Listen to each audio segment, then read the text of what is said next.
से सिर्फ 17 तालिबात और 4 मुअल्लिमात का एक छोटा सा काफिला अपनी इल्मी तिश्नगी बुझाने में मसरूफ हो गया। हजरात, ये इतना मुख्तसर काफिला था कि जो बआसानी हवादिस के लिपट में आ सकता था, बदनजरी का शिकार हो सकता था। फिर उसके बाद दूसरी जगह किराए के ही मकान पर इसको उज़्ज़त देने की कोशिश की गई। चुनांचे 10 कमरों पर हॉस्टल और स्कूल का इंतजाम किया गया। रफ्ता रफ्ता तालिबात की तादाद के साथ इदारे के तामीरी काम में भी तरक्की होती गई। रफ्ता रफ्ता तामीरी काम 2007 में किराए के मकान से मुंतकिल होकर इदारा अपनी खुद जाती जगह पर हॉस्टल और क्लासरूम का तामीरी काम मुकम्मल हुआ। हजरात, आज ये इदारा उस जगह पर है जहाँ की सुबह नूरानी और शाम रूहानी है, जहाँ काल अल्लाह और काल रसूल की सदाएं गूंजती रहती है, जहाँ के मुअल्लिमीन और मुअल्लिमात गुले गुलजार, जहाँ की तालिबात लाला और गुल अलगर्ज तालीमी एतबार से मौजू व मुतवाज़िन जगह है। हजरात सामीन, तो आइए मैं अपने एकेडमी की तालीम से मुतालिक चंद बातें बयान करना चाहती हूँ। हमारा स्कूल फातिमा एकेडमी, जो रांची से तकरीबन 24 किलोमीटर की दूरी पर है। हमारे एकेडमी में modern education and Islamic education दोनों तरह के इल्म से तलबा व तालिबात दुनिया में अपनी कामयाबी को हासिल करके आखिरत की तैयारी कर सके। हमारे एकेडमी में हिफ्ज section for girls and boys with schooling subject मौजूद है। हमारे एकेडमी में 10+2 के क्लासेस 3 साल से कामयाब रिजल्ट के साथ चलाई जा रही है और हमारे एकेडमी में शाहीन ग्रुप ब्रांच भी अपनी कामयाबी के साथ अपना सफर तय कर रहा है। यहाँ असरी तालीम जैसे इंग्लिश, मैथ, साइंस वगैरह होती है और उखरवी तालीम के लिए मिशकात, हदीस, अरबिक, तफसीर, फ़िक़्ह वगैरह मजबूती के साथ पढ़ाई जाती है। इस एकेडमी के नर्सरी टू स्टैंडर्ड 7 की क्लासेस लीड से जुड़ी हुई है और यहाँ के स्टूडेंट्स को स्मार्ट टीवी के थ्रू पढ़ाई जाती है। हमारे एकेडमी में साइंस लैब, एटीएल लैब और कंप्यूटर लैब भी मौजूद है, जहाँ स्टूडेंट्स को मुख्तलिफ तजुर्बात यानी एक्सपेरिमेंट करने का मौका दिया जाता है और इनकी सलाहियतों को परवान चढ़ाया जाता है। हमारे एटीएल लैब में बहुत से बच्चों ने बहुत सारी चीज़ें बनाई है, जैसे blind stick, smart robot, drone बनाना सिखाया जाता है। आखिर में मैं अल्लाह ताला से दुआ करती हूँ कि अल्लाह ताला इस इदारे को खूब कामयाबी व कामरानी नसीब अता फरमाए और हम सबको इस इदारे से भरपूर फ़ायदा उठाने की तौफीक अता फरमाए। अब मैं वक्त की नज़ाकत को देखते हुए तिलावत कलामुल्लाह पेश करने के लिए क्लास 6 की तालिबा नौशाबा शब्बीर को दावत स्टेज देती हूँ कि वो यहाँ पे आए और तिलावत कलामुल्लाह पेश करे और अर्ज़ करती हूँ, उठ के कुरान को 100 बार लगा सीने से, उठ के कुरान को 100 बार लगा सीने से, वरना मौत अच्छी है ए यार तेरे जीने से। तो लीजिए माइक पर क्लास 6 की तालिबा नौशाबा शब्बीर।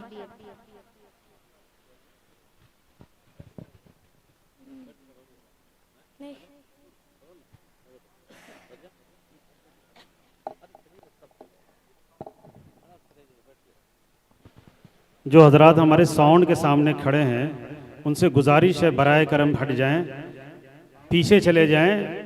आवाज़ टकरा रही है तो अच्छी नहीं मालूम हो रही, इसलिए आप उसको हिस्से को छोड़ो।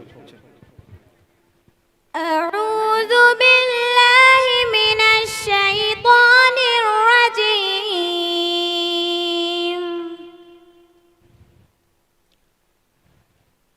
बिस्मिल्लाहिर रहमानिर रहीम।